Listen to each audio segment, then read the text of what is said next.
Many of us will cite other people or our relationships as our greatest source of stress.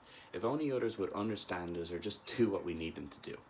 As hard as it is to hear, we're not as clear as we like to think we are in our communication, and we need to take responsibility for our role in relationship conflict.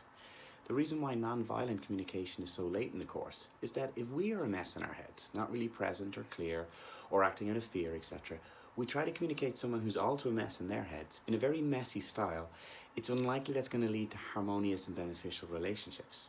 As we spend time working on our role and what is within our control, now we're ready to begin improving our communication style. Frustrations with learning NVC involve the length of time it takes to speak, our ingrained habits of blaming, and the difficulty in changing those speech patterns.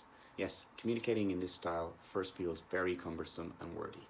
It takes time to reflect before you speak, to come up with wording that's less likely to invoke resentment or escalate a fight.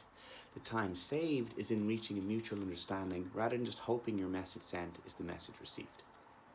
Our tendency to blame is our immature childhood reaction to events, and it isn't in our best interests. Guilting or shaming another doesn't lead to cooperation and usually comes back at us.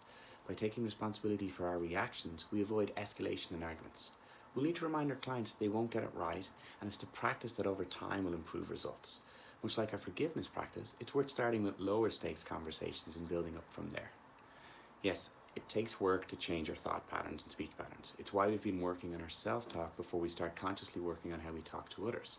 With our self-talk, we have time to think about it. In person, the pace is way faster. Like all our changes, we're giving ourselves permission to get it wrong, refine our approach, and try again. We can only grow so much on our own. We need other people to foster our full development.